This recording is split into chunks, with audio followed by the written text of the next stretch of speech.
Fear is evil. You know that phrase, you're trembling with fear, your whole body feels it when you're afraid of something new, you're afraid of change at work, you want a new job, you want to quit your existing job, and you're like, these people are driving me mad, I need to be in something else. Or I want a new relationship, I want out of a current relationship and I want to find somebody new, but you're so afraid, you feel it in your body. You get completely stuck, you don't know what to do. In fact, not knowing which way to turn, you stop and you're stuck, right?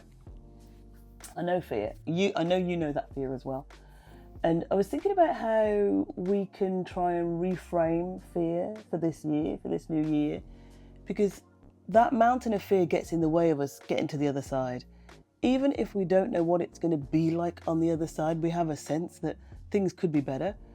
But how do you get through that fear? Hello, Bab. I'm Marverine. I'm a coach who helps women in midlife make the changes that they want to in life and make those changes last. And I'm also a journalist where over the last 21 years, I've listened to a lot of people's stories and told their stories. So I'm here sharing a few of my stories as well. There was that brilliant book that I recommend everybody reads, Susan Jeffers' Feel the Fear and Do It Anyway. It's easier said than done, and read the book, it's great, I love it. But the thing with fear is we don't move because we're like, we want all the questions answered. Am I going to be good enough? Is it going to work? Those are questions that you just can't answer because no one can predict the future, and we try so hard to control outcomes that we can't control. With fear, one of the ways that I think is going to be really good for you to reframe it if you can, and I say it because it's worked for me, is to try and do things but with support. Never try and do it on your own.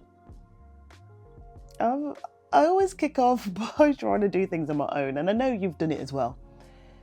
But it never works. It never works, right?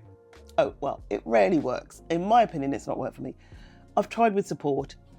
When I think about the fact that around 2016, when I went to try to get into academia to try and become a lecturer at a university, at a college, I wanted to lecture in journalism.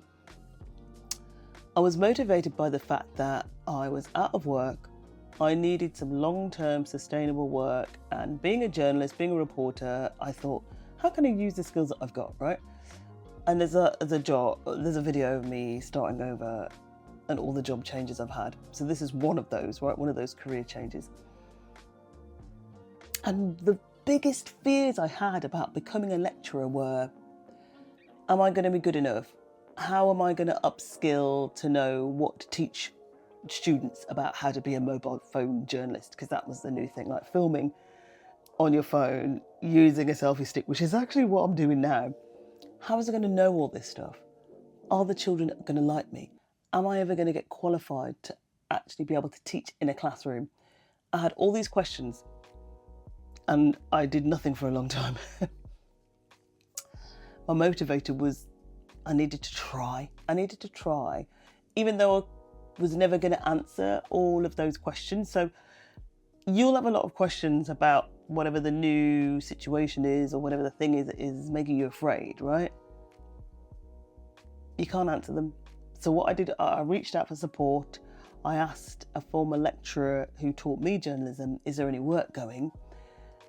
And then I just got thrust into a classroom with a new colleague who was also new to the classroom. We learned on the job. We learned the skills. We asked questions of fellow lecturers. What do we do in this situation? We asked how we go about trying to get that official qualification to become a university lecturer.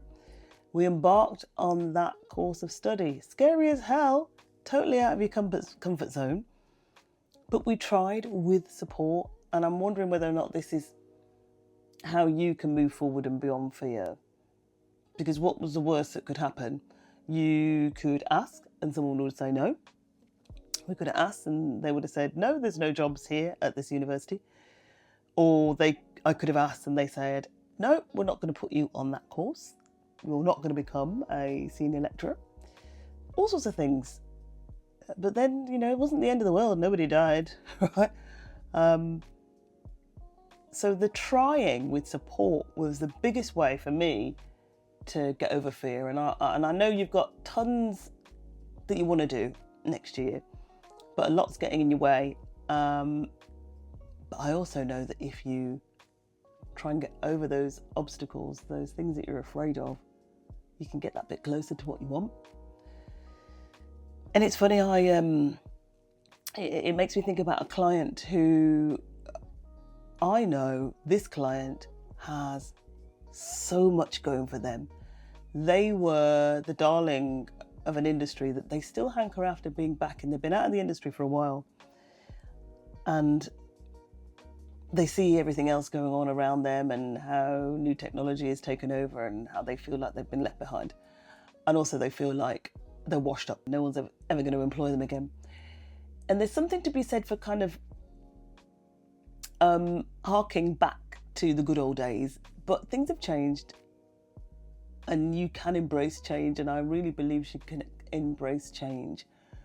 But there's a fear there. I know there's a fear there. I hear it in their voice. I see it in their eyes. I read it in the words that they say to me, that there are steps to take to get back into the industry in a new guise, but those steps are scary. Everything about this new stuff that really needs to be done is super scary. I know they can do it if they put their mind to it, if they feel the fear and do it anyway and see how it goes, and is patient and puts the right effort in the right effort in the right way. I know they can do it, and I sense that they are going to smash it. Maybe it's the fear of the work that lies ahead, because it's going to take a while. But nothing good comes easy, right? Everything you've probably ever done in life has taken a bit of time, and it's been effort and it's been an uphill climb. But when you've got there, it's good, right? There's a self-awareness piece around this fear. You know, you've got to feel the fear, you've got to recognize the fear, you've got to actually acknowledge the fear, and then figure out, right, what am I going to do to get over it? Because I want to get to the other side where that good stuff is, yeah? So if you want to get over to the other side where the good stuff is, try, lean on support. Even if you don't want to literally talk to someone about how to do this thing, here we are in YouTube, the world's biggest encyclopedia, where you can type in how to do pretty much anything and there'll be a video on it, right? So you can teach yourself in the same way that I've been teaching myself how to edit better on Adobe Premiere Pro using YouTube. Find things on YouTube, educate yourself that way, and try and move forward in that sense. But I know for you, if you have dreams and goals and desires, things you want to change for this year. Did I say last year, next year? I'm talking about this year. If you've got desires, things you want to achieve, but you're afraid, try and harness that fear. Try and reframe that fear. And as I've just said, try, use support, take the steps. Things are going to go right, some things are going to go right, some things are going to go wrong. So what?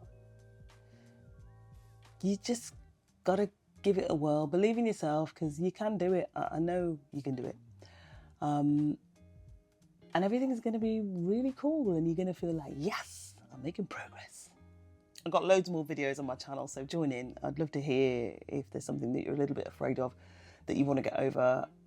Let me know in the comments. And there are loads more videos on my channel, so have a look at those, and thanks for watching.